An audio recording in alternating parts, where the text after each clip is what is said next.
क्या नाम है तुम्हारा? किनको वोट करेंगी? ब्रजेश को। क्यों? हमारा आदमी फुर्सत करने आई हैं आप? क्यों? हमारे आपके नेता हैं। आगे उन्होंने क्या किया है आपके लिए? बहुत कुछ किया है और आगे काय से आई हैं आप? नहीं, काय से आई हैं? ये गाड़ी बैठा के लाई हैं आपको कि अपनी गाड़ी से आई हैं? अपनी गाड़ी से गाड़ी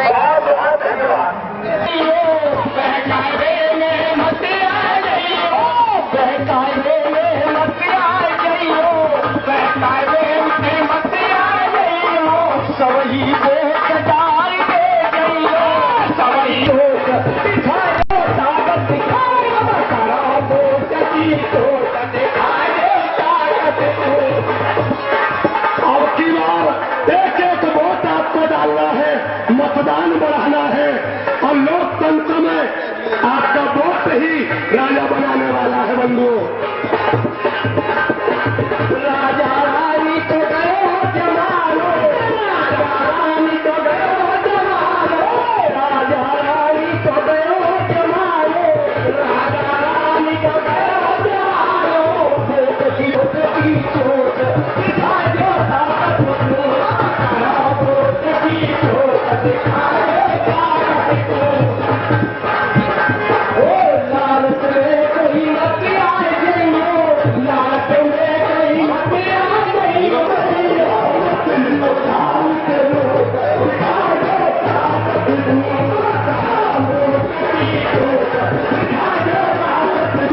आपको ये संकल्प लेना होगा।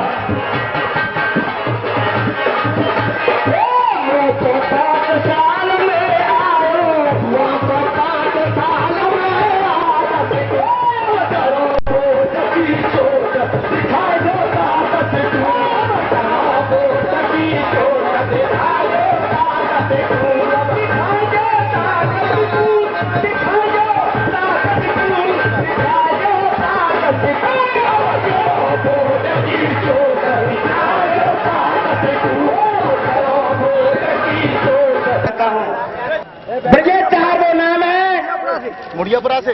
कितनी दूर है? जिन्होंने किसानों की लड़ाई हमेशा से लड़ी है। किनको वोट दोगे? ये जो चोला पहनाए हुए हैं आप सभी तो ये काय का है? भाइयों युवा से माता बहना सन्यास को तो नहीं, सभी से अनुरोध करूंगा, सन्यासी को तो आना ही नहीं। 385 को राजा बनाता है।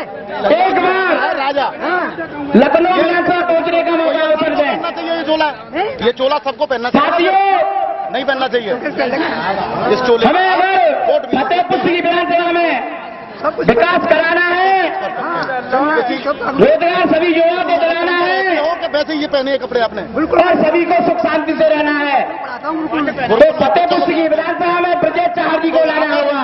ये यूनिफॉर्म है गुरुकुल में? साथियों, यूनिफॉर्म गुरुकुल की, स्कूल की। मैं अपनी 2 शब्दों में बात को खत्म करूंगा। साथियों, सड़किया किरावली में एक मेरी संत गुरुकुल समाज से सभी बंधु आए होंगे, शिक्षा दी जाती है बच्चों को। समाज का यहाँ वो एक ऐसा चोला पहन करके आए मैं अपनी समाज से भी रिक्वेस्ट करूंगा। संत से आगे ये पूछा गया कि आप यहाँ पर क्यों आए, तो कहा गया कि हमारे कई भाइयों को सीट दी है, राजा बना कई विधानसभा सीट दी है कि संत इनको राजा बनाते हैं या भिखारी। आगे जनता आगे जनता को देखना है, आगे प्रचार करने के बाद किस तरीके से दीजिए। फतेहपुर सीकरी आगरा। मेरा आप लोगों से यही अनुरोध है, मैं आप सभी लोगों से कोई करा करके ब्रजेश चाहर जी के लिए लोग जिताते हैं। मैं कह रहा हूं कि किसी 85-70 वोट भी न पड़े, एक ही चीज दिला करके विधानसभा पहुंचाने का काम करें। बंधुओं से हाथ जोड़ के निवेदन करता हूं, समाज के जो लोग हैं, हमारे जाति के वोट में राजनीति करती है भाजपा सरकार, हमारा आगरे में मार समाज खत्म। सभी अतिथिगण बाकी बटन दबा के वह विधायक को बनाएंगे कि नहीं बनाएंगे, पहले हाथ उठा के बताओ। बहुत बहुत धन्यवाद। दूसरी बात सुन लो, ये थके हारे सब जो खींचा और मैं आपसे अपील कर रहा हूं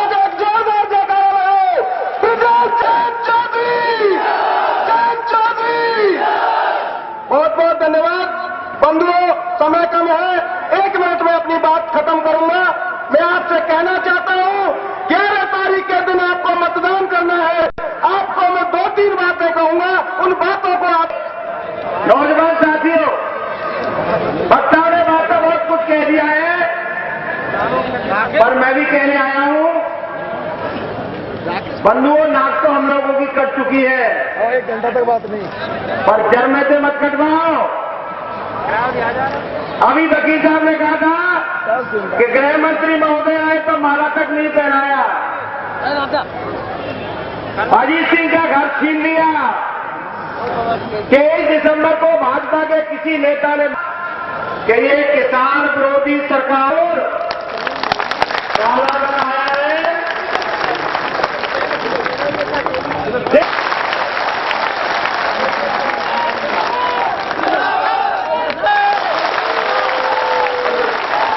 ठीक है, धन्यवाद। नट चलवाए, लाठियां डलवाई, आपके दोस्त को आपके पैसे के लिए आपको पिटवाया। मैं मेरा है यही मैं बात कहता हूं, मैं विश्वास दिलाता हूं कि ये क्षेत्र एक ऐतिहासिक सेवा ने अभिवादन कर रहे हैं, जयंत चौधरी जी अभिवादन कर रहे हैं और किसान खड़ा होकर उनका अभिनंदन कर रहा है। मैं किसानों को धन्यवाद देता हूं। यहाँ के लोग जयंत चौधरी जी का स्वागत कर रहे हैं।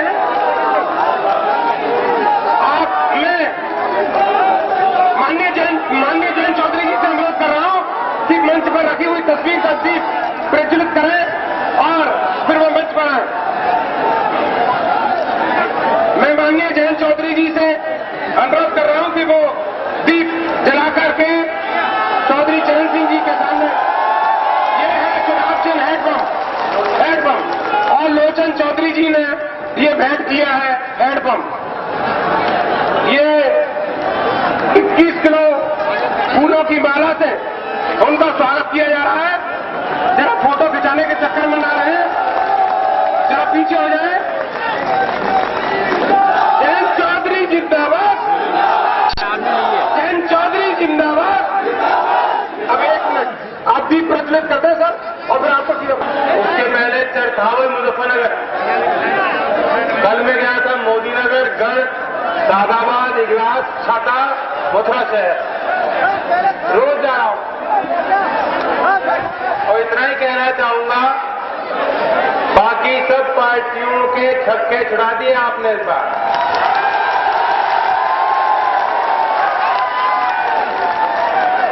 और जहां तक मेरी बात है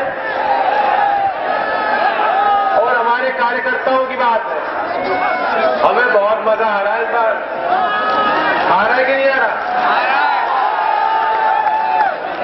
बहुत दिनों बाद। और ये जो पगड़ी वाले, पुराने टोपी वाले लोग चाहते थे कि आपकी पार्टी खड़ी होनी चाहिए, आवश्यकता है। कोई किसान की मजदूर के लिए कोई वकालत कर नहीं रहा ईमानदारी से। उसी के अनुरूप आज आपका ये दल 350 उम्मीदवारों के साथ लगभग इस चुनाव में खड़ा है। एक बहुत इस चुनाव में आपने डाला, आगे पेड़ होगा, संरक्षण हर एक वर्ग, हर जाति को मिलेगा। और खास बात यह है कि पश्चिम यूपी के हमारे कार्यकर्ता, क्योंकि ज्यादा समय नहीं मिल पाया, हफ्ता 10 दिन मिला था, आपने उम्मीदवारों को खड़ा करना आसान था, लेकिन पश्चिम के हर जिले के लोग आपकी नजर है, बहुत मदद कर रहे हैं। आगरा के ही कार्यकर्ता हैं, उन्होंने बलरामपुर तक लोग जोड़ने का काम किया।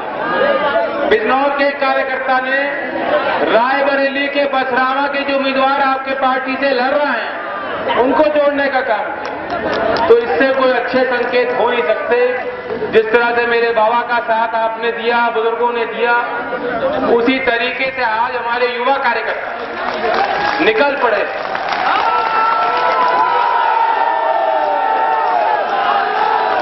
और मेरे लिए सब कुछ यही भावना है, सब कुछ जो हम कर रहे हैं सिर्फ आपकी इस भावना के लिए।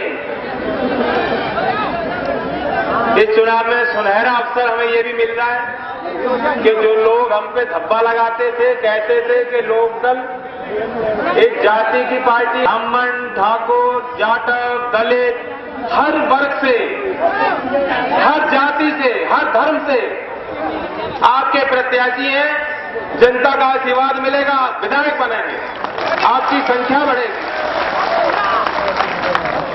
इस चुनाव के बाद कोई नहीं कह पाएगा कि लोकदल जाटों की पार्टी है, लोकदल पश्चिम की पार्टी है, लोकदल आगरा की पार्टी, कोई नहीं कह पाएगा।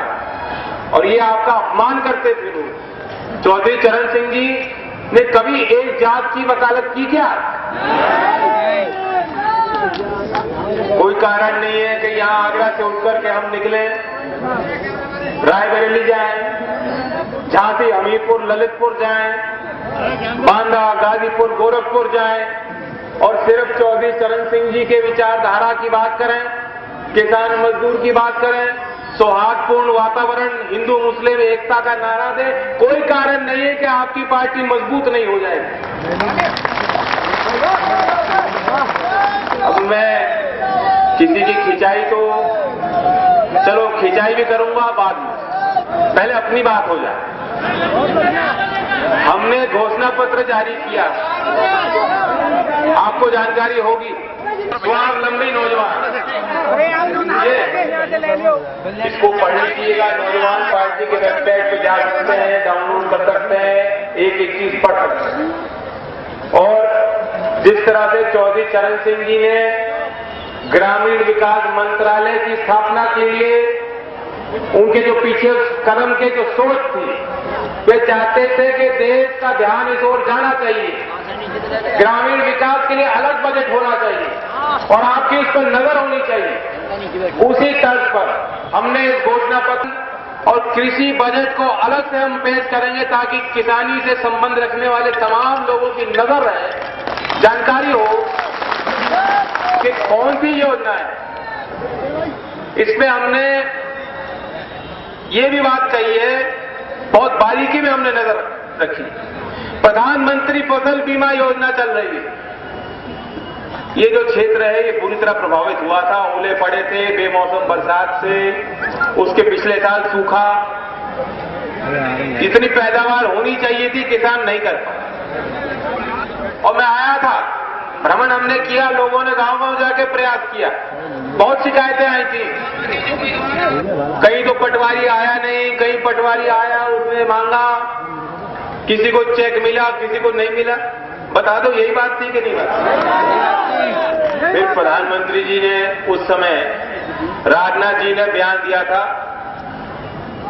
कि उत्तर प्रदेश का किसान ये ना सोचे कि भारतीय जनता पार्टी की सरकार कर्ज माफ करेगी, हम नहीं करने वाले। पढ़ा था उस समय राहत देनी चाहिए थी, सरकार को नहीं दिया। प्रधानमंत्री जी ने बाद में दावा किया कि हम नई योजना लेके आ रहे हैं, प्रधानमंत्री फसल बीमा योजना, और ये प्रचार हो रहा है कि बहुत बड़ा बचाव हो जाएगा। असलियत ये है कि हर किसान से आपके खाते से बिना आपसे पूछे किस्त कट रही है ना बीमा की, आपसे पूछा था क्या?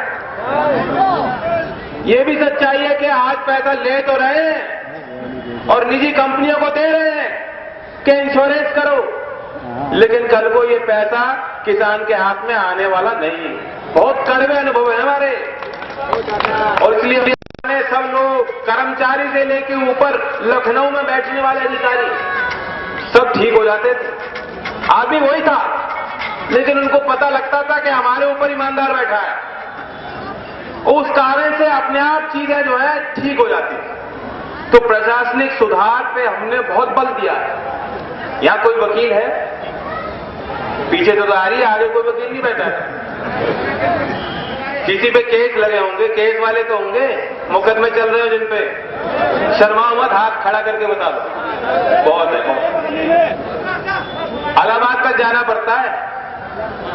बीजेपी ने बड़ा हल्ला काटा था, बेंच देंगे, बेंच बनाएंगे, एमपी बना दो, और वो तो बड़ा अजीब चुनाव था। जो हमारे हम लड़ाते थे, 4वीं 5वीं पे आते थे, वो एमपी बन गए।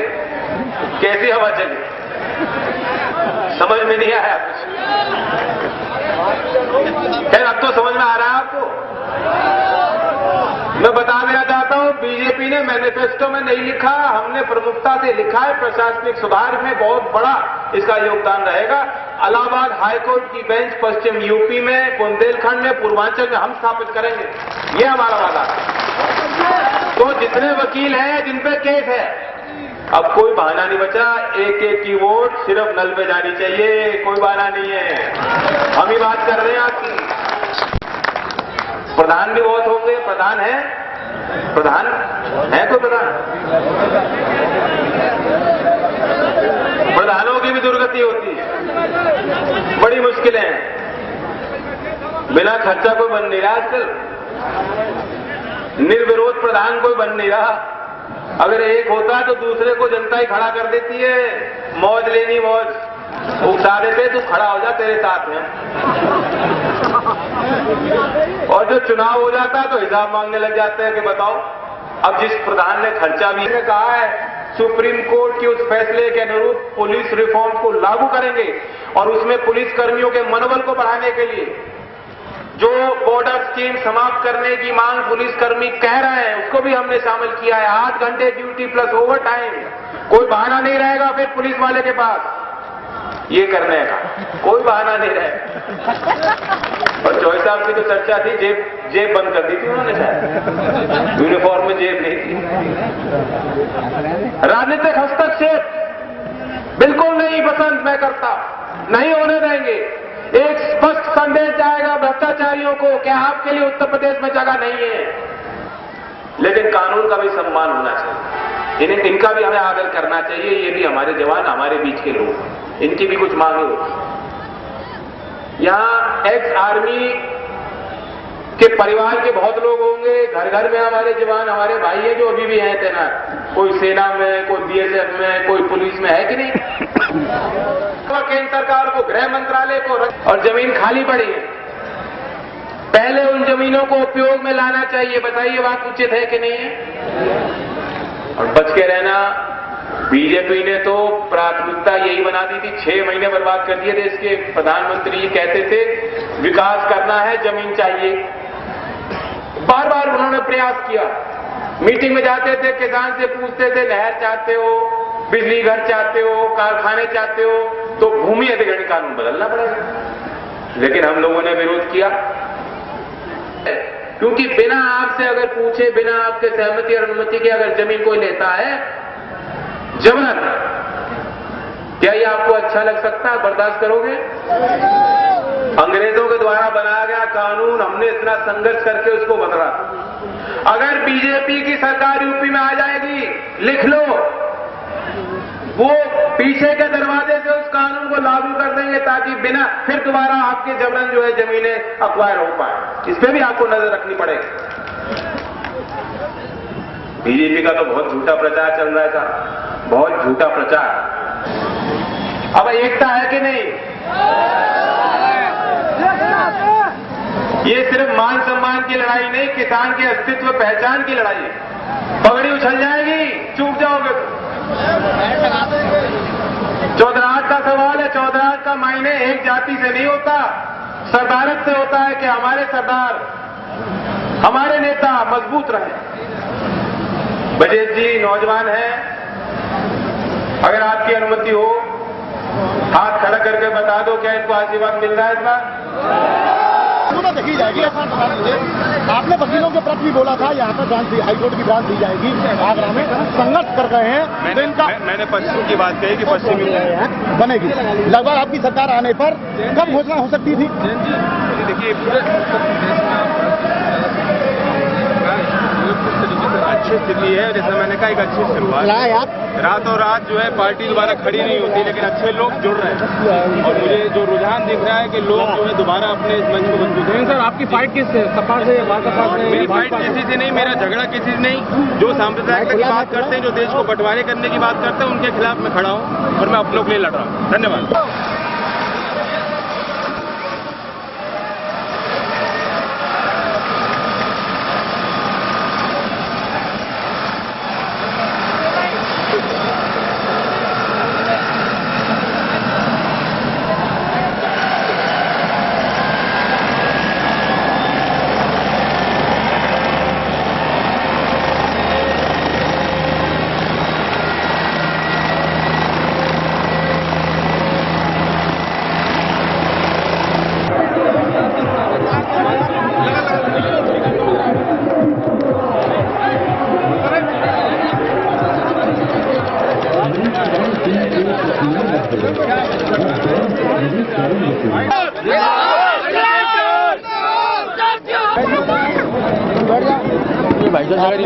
मैडम थोड़ा पीछे कि ब्रजेश चाहर को जिताना है, परंतु आपने थोड़ा पीछे हो मैडम।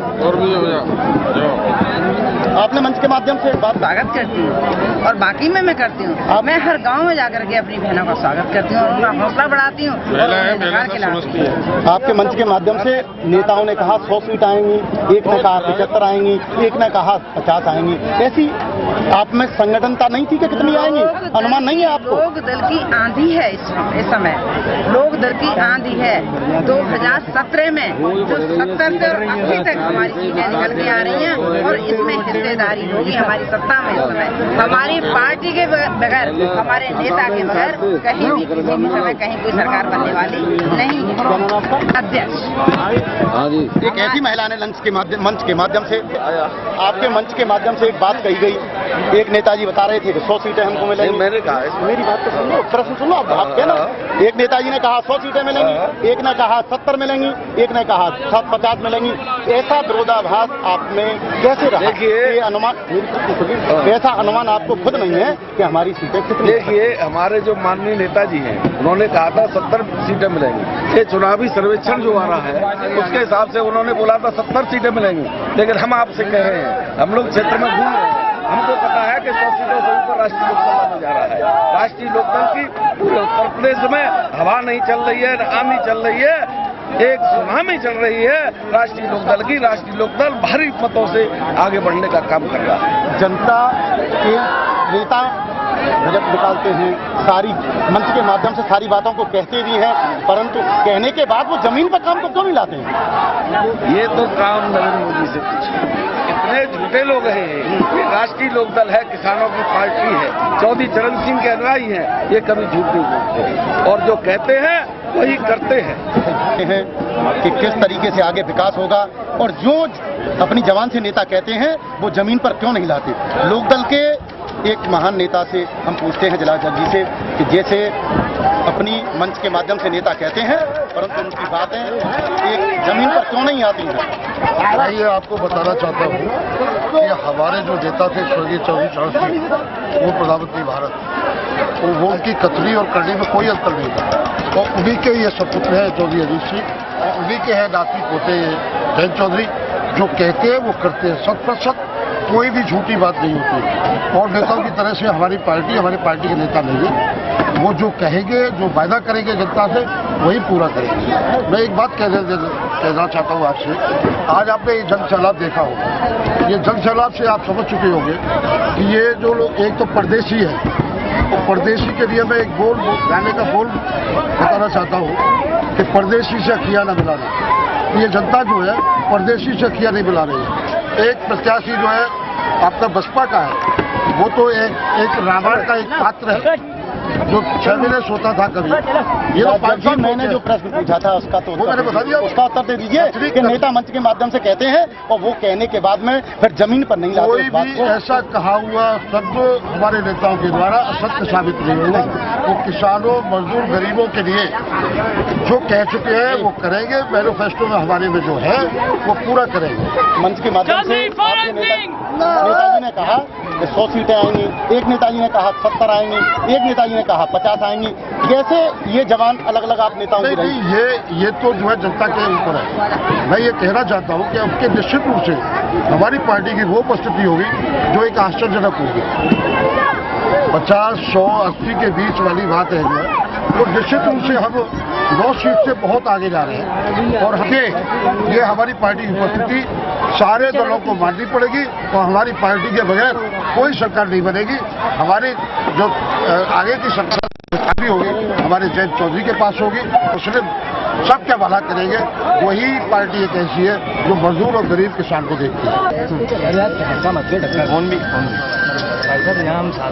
देखो 2 मिनट, ये महत्वपूर्ण चैनल है, जरा इनकी बात सुन ले। 2011 मिलाए या नहीं मिलाए उसके लिए आप क्या कहेंगे? देखिए साफ तौर पर मैं आपको बता दूं, पहली बात तो मैं हाथ जोड़ करके विनती करता हूं और अपील करता हूं उस क्षेत्र की उस सम्मानित जनता से जहां पर मैं किसी कारणवश नहीं पहुंच पाया उनसे वोट मांगने या उनके साथ अपनी उपस्थिति दर्ज कराने। रही बात उसकी कि प्यार मिलना और ना मिलना, प्यार मिलने की स्थिति तो यहाँ मौजूद आपके सामने रहेगी, न मिलने का तो कोई प्रश्न ही नहीं। ब्रजेश चाहर ने वो फैसला किया है, वो प्रयास किया है समाज में रह करके कि मैंने व्यवहार और संबंध कमाए हैं। तो निश्चित तौर पर मैं आपको बता दूं कि और उम्मीदवारों के मुकाबले ब्रजेश चाहर जनता का लोकप्रिय है। इस क्षेत्र की जनता ने मुझे बहुत प्यार दिया है, बहुत सम्मान दिया है। प्रधान वगैरह मैं आप बाद में बात कर लेना। मैं उनके लिए बहुत धन्यवाद देता हूँ। अपने प्रधान जितने आए आपके युवाओं का ब्रजेश चाहर के साथ कैसे लगाव है? देखिए, आज जो युवा है वो पूरी तरीके से ब्रजेश चाहर जी के साथ जुड़ चुका है और उन्होंने यह प्रण कर लिया है कि ब्रजेश चाहर को अब की बार पूरी तरीके कम से कम 50,000 वोटों से जीत दिलानी है। और ये आज की सभा ने यह संकेत और ये दिशा दे दी है कि ब्रजेश चाहर एक जीत की तरफ अग्रसर है। जब एक सर्वेक्षण करने के लिए किरावली आई तो किरावली में युवाओं का उत्साह देखने को मिला। युवाओं का था ज्यादातर झुकाव ब्रजेश चाहर की तरफ था। 4 तारीख को एक देश के रक्षा मंत्री यहाँ पर आए और रक्षा मंत्री ने एक रैली इस तरीके से की कि एक देश हित में की जाती है, परंतु ब्रजेश चाहर की आज रैली को देख करके सारा पानी फेर दिया गया। जनता का इतना उत्साह था कि देखने को और बैठने को एक ऐसी जगह भी नहीं मिली जहां पर एक जगह बैठा जाए। और एक मिनी छपरौली नाम से जानी जाने वाली तहसील किरावली में एक चौधरी परिवार से एक आने वाले युवा नेता को सुनने के लिए कदम कदम पर वहां पर बैठी रही। पर आगे देखना है कि किस करवट लेता है ब्रजेश चाहर को यहाँ की जनता लाइक करती है या नहीं। कैमरामैन पवन यादव के साथ मुकेश पारासर, फतेहपुर सीकरी, डीजी महाराजा। आगे मंत्री जी आए थे, भीड़ उनकी सभा में नहीं थी, तो ऐसा क्या कारण रहा कि भीड़ नहीं आई और इकट्ठे लोग नहीं हो पाए? भारतीय जनता पार्टी को तो काफी लाइक करती हैं सभी जातियां। आप कैसे कह रहे हैं कि भारतीय जनता पार्टी को सभी जातियां लाइक करती हैं? किसान को इस भाजपा ने धूमिल करके रखा। किसान के हित में आज तक कोई काम नहीं किया। 3 साल हो गए इनकी सरकार बने, सिवाय झूठे वादों के किसान के हित में आज तक कुछ नहीं किया, सिवाय बर्बाद करने के। तो किस मुंह से जनता इनके साथ जुड़ेगी और कौन सा ऐसा मोह है कि जनता इनके साथ खींची चली जाएगी? हमारे नेता, हमारी पार्टी किसान के हित की लड़ाई लड़ती है। हम किसान, मजदूर, दलित, गरीब, सबकी व्यापारियों की सबकी लड़ाई हम लड़ते हैं। उसका उदाहरण आज आपने देख लिया। आज की भीड़ को देख करके आपका उत्साह क्या कह रहा है? देखिए, साफ तौर पे बात है, मैं जनता को धन्यवाद देता हूँ। जनता ने मुझे पसंद किया है, मेरे दल को पसंद किया है, और इस पसंद को कौन रोक सकता है? ये तो दिल की बात है। हमारा और उनका दिल लग गया, हमसे कोई नहीं रोक। एक मिनट लूंगा। टीम ने किरावली आकर के सर्वेक्षण करने के बाद ये देखा कि 4 तारीख को एक देश के युवा और देश के माने हुए रक्षा मंत्री आए थे। उनकी सभा में इस कदर भीड़ नहीं रही, परंतु आज देखने को एक युवा नेता को सुनने के लिए इस कदर भीड़ भरी कि वहां पर एक पैर रखने के लिए जगह नहीं मिली। वहां एक चीज और देखी गई, जनता रोडों पर, बसों पर, अपने वाहनों पर ऊपर देखती रही, घरों पर देखती रही अपने युवा को सुनने के लिए। ऐसा प्रतीत होता है कि राजकुमार शायद एड़ी चोटी का दम लगाते हुए सभा में इतने आदमी नहीं कर पाए, परंतु आज ब्रजेश चाहर ने अपने क्षेत्र को और अपने विधानसभा को यह दिखा दिया कि ब्रजेश चाहर की ये रैली नहीं थी, आम जनता की रैली थी। मुकेश पारासर, फतेहपुर सीकरी, कैमरामैन पवन यादव के साथ डीजी महाराज।